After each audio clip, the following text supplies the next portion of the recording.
Hace aproximadamente un año, una muy buena amiga me hizo llegar este libro, La otra orilla. Un libro de fotografías, una especie de relato a través de imágenes de cómo están viviendo todos los migrantes en Grecia, todos los campos de refugiados, la gente que ha huido de su país y ha tenido que acabar en un campo de refugiados cuando querían venir a buscar la libertad y otra vida aquí en Europa. Hace un año yo quería entrevistar a Paloma que me hablara un poco del libro, de su experiencia en estos campos, porque ella había estado allí. Estas fotografías son de ella, luego las podremos ver. No puedo hablar con Paloma por problemas ajenos a mi voluntad, me gustaría poder hablar con ella, pero sí que voy a hablar con Joaquín. Joaquín es cura, Joaquín Sánchez, cura párroco, le gusta que le llamen Joaquín el cura, ¿no, Joaquín? Bueno, eso me queda con ese apodo al final, porque bueno, soy Joaquín Sánchez, pero bueno, cuando todo el mundo me conoce en Murcia como Joaquín el cura. Al final he renunciado al apellido, me he quedado ya con el apodo del cura. Y vamos a hablar con Joaquín porque Joaquín también has estado en estos campos de refugiados, en estos sitios que hace un año los veíamos en la tele. Empezó la crisis sanitaria, ya han desaparecido de los informativos, han desaparecido de la prensa y no sabemos nada de ellos. ¿Qué ha pasado con el drama de los refugiados? ¿Qué ha pasado con esta gente? ¿Qué es lo que pasa? Que pensamos que con lo que nos está cayendo, como decías hace un momento, no nos importa lo que les pase a los demás, que ya tenemos suficiente con lo nuestro. ¿Es algo así lo que vemos en estos momentos en nuestra sociedad, Joaquín? Sí, evidentemente, la pandemia nos ha servido, sobre todo a los gobiernos de la Unión Europea, le ha servido de coartada para el olvido y el abandono de estos refugiados en Grecia, que es lo que nosotros conocemos, y en Lampedusa, en Italia, y en otros muchos campos de refugiados. El otro día, hablando con un amigo de esta realidad, me decía, mira, no. Aquí lo que decimos en Murcia, voy a decir muy con lo que hace. No me caliente la cabeza porque bastante tenemos con lo nuestro, con nuestros problemas de la crisis sanitaria, lo social y lo económico, que ya está libre de por sí, y que por tanto no me cuenten más.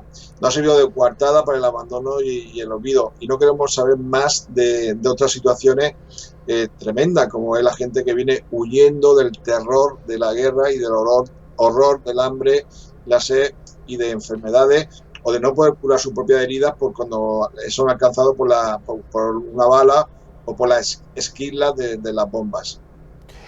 Yo creo que es una postura egoísta, no querer saber de los demás cuando vemos que hay gente que está huyendo de su casa, de su tierra, de sus orígenes, pero en todos los sitios, porque también en las Islas Canarias, en Tenerife, también tenemos allí gente que está huyendo y lo está pasando muy mal. Joaquín, tú estuviste en estos campos de refugiados. Cuéntanos cómo fue esa experiencia, cómo vive esa gente.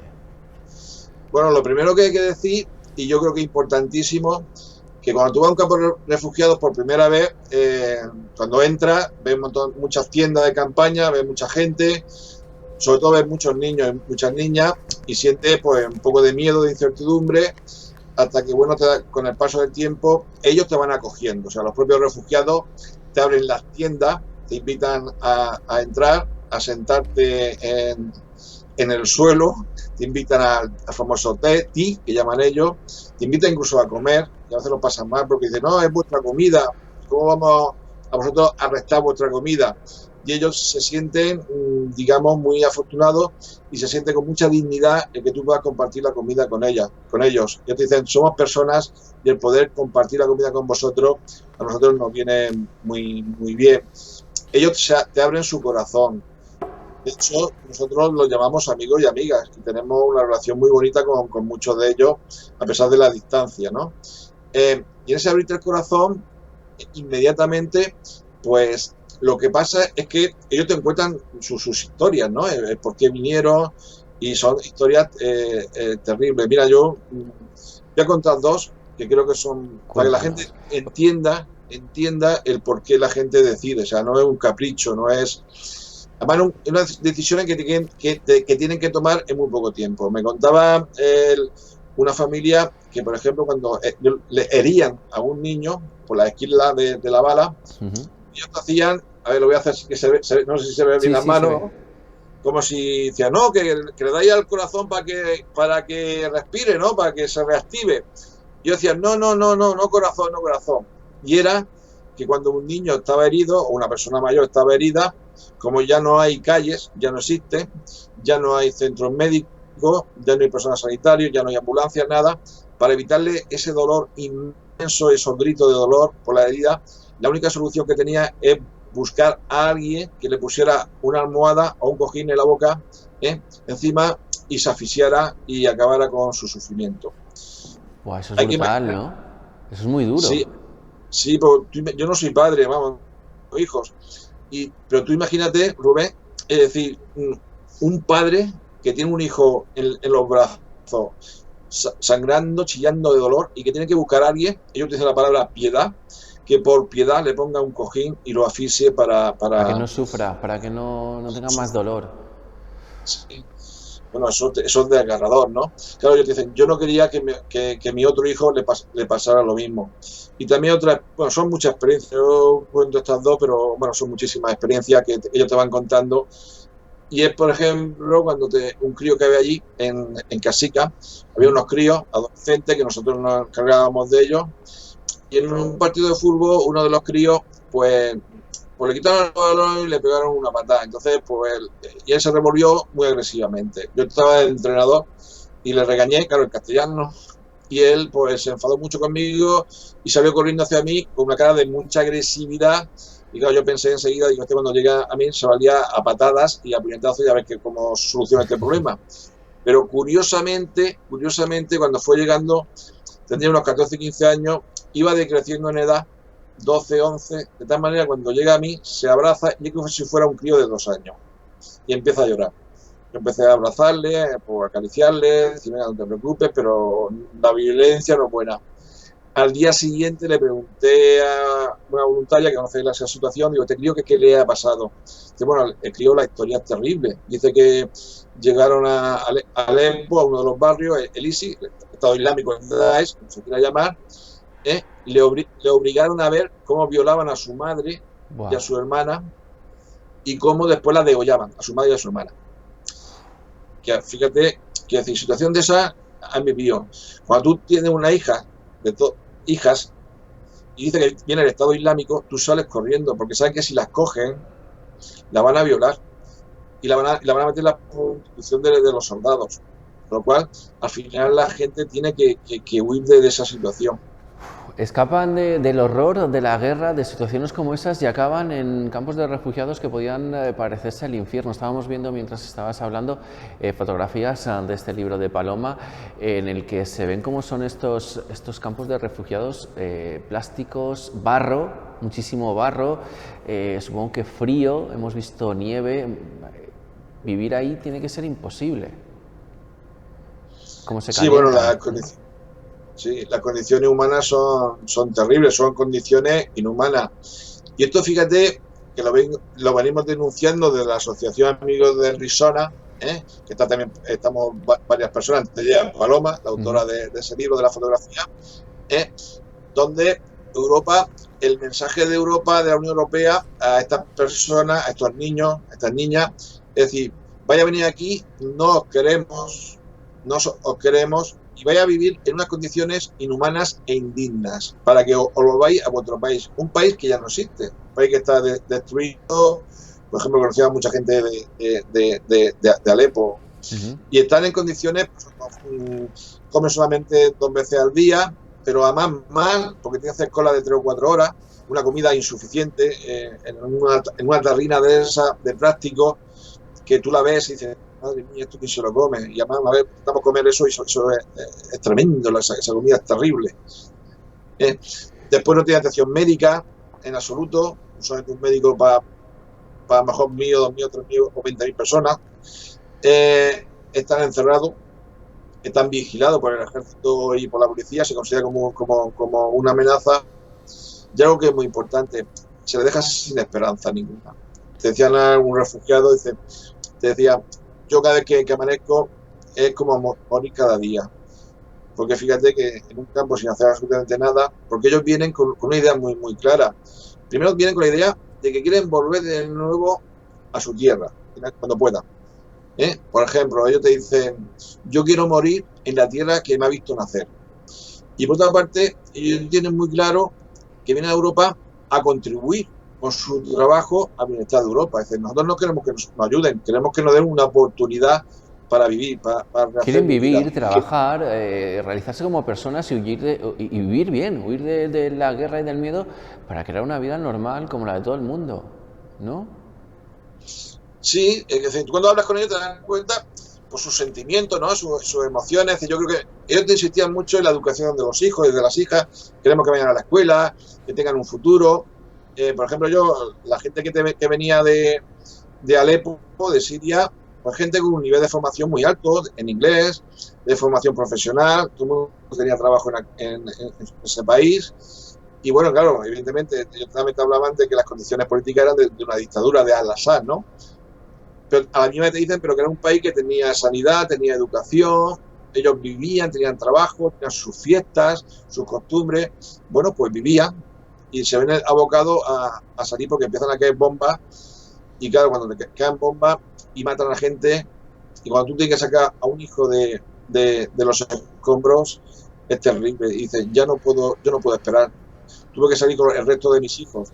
Y como no tienes ayuda de nadie, de la Unión Europea ni de la ONU, no hay corredores humanitarios, pues se ven obligados a caer en manos de las mafias. Ellos te decían, mafias malas, pero no hay otra posibilidad para salir. Y entonces que vengan a Europa y que nosotros le ofrezcamos un campo inhumano, de una gran inhumanidad, por ejemplo, ahora mismo el campo en Lesbos, que conocemos perfectamente, Moria 2, pues los pusieron claro, porque en Moira, campaña. el primer campamento de Moira ardió hace un año, creo, una cosa así, ¿no? Y creo que los trasladaron Sí, a lo del mar. Sí, hubo un enfrentamiento con la policía y bueno, el campo ardió porque claro, ahí el Moria, los campos están repletos de tiendas de campaña. Bueno, aquello arde por un sitio y aquello empezó a arder y ardió todo el campo. Evidentemente las condiciones son inhumanas. En un campo de 2.000 personas habían 13.000 personas. O sea, bueno, tremendo. Y como dicen ellos también, si nos tratan como animales, al final nos convertimos en animales. Entonces hubo un enfrentamiento con la policía, se prendió fuego y ardió todo el campo. Y al final pues lo volvieron a encerrar con alambrada, menos por un sitio que es la orilla del mar Egeo. Entonces lo encerraron a la orilla del mar Egeo, con la humedad, con el frío. Cada vez que llueve es un barrizar, el aire se levanta a las tiendas. Y nos cuentan allí, la gente que tenemos contacto con ellos, que por la noche, por la tarde-noche, los padres y las madres se acurrucan con los hijos, le ponen mantas, pero la humedad y el frío es tan terrible que esas criaturas, los labios se convierten en azul del frío. Están muriendo gente de frío. Y eso en Grecia, en Europa. Y es aquí al lado que podríamos ser nosotros los que huimos de una guerra y nos acogerían así. Y encima a ese horror, a ese frío, a esa poca falta de sanidad, le sumamos la pandemia, el COVID. El COVID también ha entrado dentro de estos campos. ¿Cómo ellos acuden a la sanidad? ¿Qué medios tienen para evitar el coronavirus? No, ellos no tienen medio ninguno. Si no hay ningún medio, las autoridades sanitarias de Grecia y de la Unión Europea no ponen medios ninguno. Por ejemplo, al principio ellos mismos, se autoorganizan, se hicieron mascarillas, ellos con tela, y bueno, ellos mismos se van organizando, pero están, digamos, sin ningún tipo de control. De hecho, Médicos Sin Fronteras puso unas instalaciones para atender el COVID a esta población, sobre todo la gente que llegaba de nuevas refugiadas, para que hiciera la cuarentena, y las autoridades municipales quitaron ese campo, lo declararon ilegal y retiraron ese campo. Y así ellos ahora mismo no tienen ningún tipo de protección.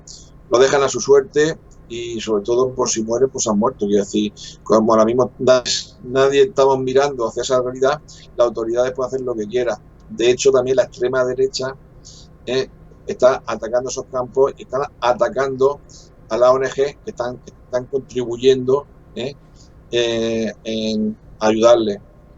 Claro, Quiere decir, se ven acosados en todos sitios. claro, entonces no hablar ni de la vacuna, porque ellos no van a tener ni derecho a vacunarse. Posiblemente no. Bueno, de entrada no. Hombre, si le ponen la vacuna será por cuestión de necesidad, ¿no? Porque si no la tienen ellas se pueden contagiar, pueden contagiar a la población local, ¿no? Pero vamos, si ahora mismo no tiene ni siquiera atención médica en absoluto. O sea, nosotros una vez que tuvimos hace un año en Moria, vimos una persona que tenía un fremor, como decimos aquí, grandísimo. Fuimos a ver al médico y ellos no tenían nada para atenderlo. Le preguntamos, ¿cómo que no tiene usted antibióticos? Dice, no tengo antibióticos. Y entonces, ¿qué hace cuando viene una persona así o más complicaciones médicas? Dice, nada, se tienen que esperar. Es duro, ¿eh? Es duro estos testimonios, pensar que gente con estudios, con trabajo, que sabe idiomas, nosotros a veces no sabemos ni hablar inglés, se encuentra de repente en un campo de concentración, un campo de refugiados, bueno, es un campo de refugiados, pero podríamos decir perfectamente que es un campo de concentración, porque ahí están castigados. ¿Qué les tiene que pasar por la cabeza? Creo que el índice de desesperación, de pensamientos suicidas tiene que ser muy elevado, si no me equivoco, porque tienen que estar todos muy, muy tristes y muy desesperados. Sí, yo de los diversos artículos que he hecho sobre este tema y la participación en medios de comunicación, yo le llamo campo de concentración, en efecto.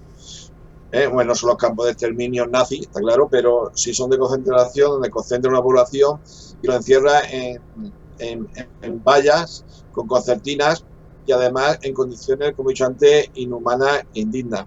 Hay una gran desesperación. Fíjate que hay un índice de intento de suicidio muy elevado, de suicidio también muy importante, y algo ya que también es terrible, el suicidio infantil, ¿eh? De niños que ya no ríen, que ya absolutamente por el terror que han vivido en la guerra, y claro, vienen aquí y se encuentra esta situación de una infancia robada. Recuerdo que estuve hablando con un psiquiatra de Médicos Sin Fronteras y él nos decía eso, que había intentos de suicidio de niños de 4 o 5 años, que no se estudia en la facultad, porque eso no se da. Se puede dar el intento de suicidio o suicidio en la adolescencia, pero no en la infancia. O sea, algo también tremendo, decir, no estamos preparados para eso, es que no se estudia en la facultad, ya hay niños que se quieren quitar la vida. Joaquín, ¿qué podemos hacer? ¿Qué podemos hacer para ayudar a esta gente? ¿Qué tenemos en nuestras manos para que no vuelvan, que no sigan pasando estas cosas? Y yo creo que ahora mismo, dentro de estas posibilidades, yo creo que recibir la información continua. Yo creo que las redes sociales nos permite estar informados de lo que está ocurriendo. Yo creo que conocer continuamente esta realidad es muy importante. O sea, lo que decía antes, que no nos sirva de coartada para el abandono y, bueno, y el olvido de esta realidad. Yo creo que es importante el conocer y el poder expresar. Después también hay ONG que están sobre el terreno y están colaborando, que son importantes, y bueno, que podemos colaborar económicamente con ellas porque está haciendo una labor muy, muy grande. Nosotros como amigos de Arizona pues estamos colaborando con dos proyectos en concreto, Home Project y Zaporea, que son dos proyectos sobre el terreno, que cada vez que vamos tenemos contacto con ellos. Y bueno, pues lo ayudamos ahora mismo en el tema de la comida, el tema de la cultura, el tema de la ropa, el tema de la medicación. Y bueno, yo creo que eso es importante. Y después, por lo tercero, es que tengamos claro que nuestro corazón está abierto a esta realidad, que seamos sensibles, que no seamos racistas, que no discriminemos, esas fronteras que ponemos físicas, que no sea una frontera en nuestro corazón, que ese sufrimiento de esta gente realmente nos conmueva. Y yo creo que es importantísimo. Me duele mucho cuando oigo a gente, y me va a perdonar Rubén, cuando oigo gente incluso de mi creencia religiosa, el desprecio. Yo recuerdo en Lampedusa de mucha gente que venía de Nigeria, que venía del Sudán, de Camerún, que son católicos y vienen huyendo de Boko Haram, que también son terribles, ¿no? Que ellos que nos encierran en la iglesia y prendían fuego a la iglesia con la gente dentro y los quemaba vivos, ¿no? Pero también matan a musulmanes, a muchísimos musulmanes, que son personas que quieren vivir su fe y que son muy amigos de los cristianos y no hay ningún tipo de problema. O sea, el problema es el yihadismo sí es un problema. Pero bueno, yo creo que a mí, fíjate, me llamaban Baba, los musulmanes. Baba significa padre. Ah. Me tenía mucho cariño y compartíamos las oraciones ahí. Era sorprendente. Hay que respetarse, hay que respetar las creencias de cada uno y el respeto y la convivencia y no luchar por tonterías. Háblanos, Joaquín, de la Asociación Amigos de Rizona. Eres uno de los fundadores. Háblanos de esta asociación. Bueno, ya se crea, Rizona es un campo de refugiados. O sea, yo estuve el primer campo que fui fue a Casica. Cuando fuimos a un segundo campo de refugiados, hubo gente que se añadió. Para mí fue importante que cuando vine de Casica el poder difundir por la sensibilización y la conciencia de ese campo. Necesitaba expresar ese dolor y compartir con ellos esa situación. Y en varias charlas, bueno, hubo gente que dijo, oye, ¿te podemos acompañar al siguiente campo? Dije, sí. Y creamos un grupo y fuimos a Rizona, que muchas de las fotos del libro de la otra orilla de Paloma son de Rizona, ¿no? Y bueno, ahí fue una experiencia también impactante que nos conmovió, que nos rompió como personas. Y yo creo que ahí, a partir de ahí se creó la asociación Amigos de Rizona. Rizona es un campo de refugiados. Bueno, pero también nosotros nos hemos abierto a otros campos de refugiados y estamos colaborando en Grecia, en Atenas, en Lesbos, en Rizona y bueno, y otras realidades que estamos ahí. Y nosotros lo que queremos es la solidaridad efectiva allí con el tema económico. Tenemos socios, tenemos donaciones, hacemos charlas, que es importante, participamos en los medios de comunicación por el tema de la conciencia, de la sensibilización. Por eso agradecerte que nos des esa voz, no por nosotros, sino por ellos, que creo que es importantísimo. Y bueno, y la denuncia pública, sobre todo la Unión Europea, que están violando el derecho internacional por el tema del asilo y el refugio. Es una vergüenza que hay una violación de los derechos humanos y la violación del derecho internacional. Nosotros también la denuncia pública también la hacemos porque somos independientes, no tenemos subvenciones ni queremos tener subvenciones y eso nos permite tener un procedimiento humanista y de denuncia, que creo que es importantísimo. Joaquín, gracias por recordarnos que siguen habiendo gente en los campos de refugiados. Creo que son más de 60.000 las personas que están mal viviendo, que están pues teniendo una vida, se han ido de la guerra para irse al infierno y que lo están pasando mal. Y nosotros aquí sí, nos está cayendo la que nos está cayendo, lo estamos pasando mal, pero hay gente que lo está pasando aún mucho peor y que no tiene al alcance de sus manos cosas tan básicas como una barra de pan o un plato caliente para comer todos los días y ni siquiera pues mascarillas o la vacuna que la tenemos ya casi ahí. Joaquín, gracias, de verdad, gracias por contarnos todas estas experiencias, todas estas historias de la gente, de cómo sufre y cómo vive. Un placer hablar contigo. Gracias a vosotros y que sepamos que el sufrimiento humano no tiene barreras ni fronteras, que hay que compartir la solidaridad con la gente que sufre en nuestro entorno, pero también ser solidario con la gente que está sufriendo en entornos más lejanos. Lo local y lo universal deben ir cogidos de las manos. Eso es importante. Efectivamente, eso es lo importante. Muchas gracias. Bueno, acabamos el programa de hoy con este testimonio de Joaquín, que nos ha hablado de estos refugiados, nos ha contado su historia. Ustedes piensen un poco por qué abandonarían a su familia, por qué abandonarían su casa, su hogar, sus raíces. Yo creo que la gente que se va de su país no se va porque sí, tiene algo detrás muy duro, con lo cual podríamos ayudarnos entre todos. Paloma, gracias por el libro. Bueno, pues nos vemos mañana en otro programa.